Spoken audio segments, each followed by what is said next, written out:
去年今年と特にサラリーマン川柳が盛り上がっているように感じたので、これまでの応募数と投票数の推移を調べてみました。まずは応募数の推移から。第17回以前の情報は調べても出てこなかったので、第18回から載せています。やはりここ2年は応募数が6万件を超えていて、特に盛り上がっていると言えそうです。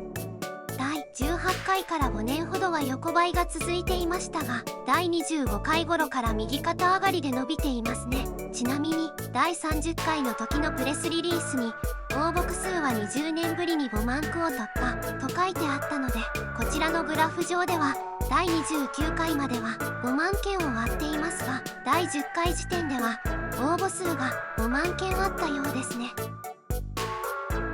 続いては投票数の推移です。投票数は応募数とは比例しておらず、調べた中では第25回が一番多く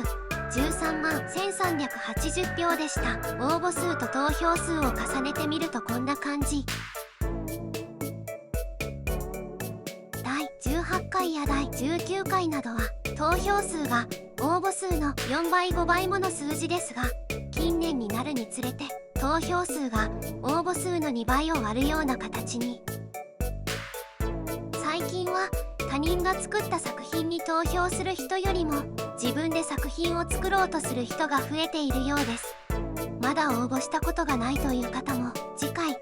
ぜひ挑戦してみてはいかがでしょうか。うまい川柳の作り方の動画などもアップしていくので、チャンネル登録してお待ちいただけると嬉しいです。最後までご視聴いただきありがとうございます。他の動画もぜひ見ていってくださいね。